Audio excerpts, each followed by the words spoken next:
Okay, this video is going to be showing the pendulum escape arc when it's fully wound. Then, when it's almost wound down, I'll make another video showing that.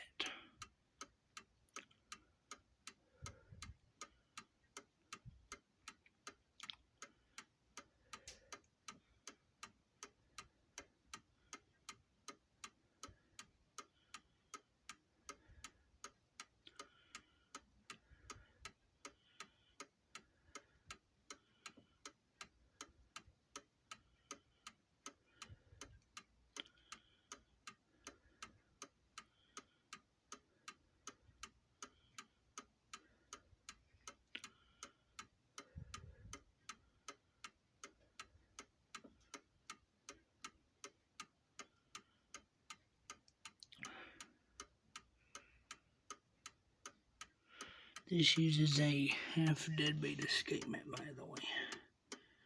Very slight recoil, but runs very efficiently.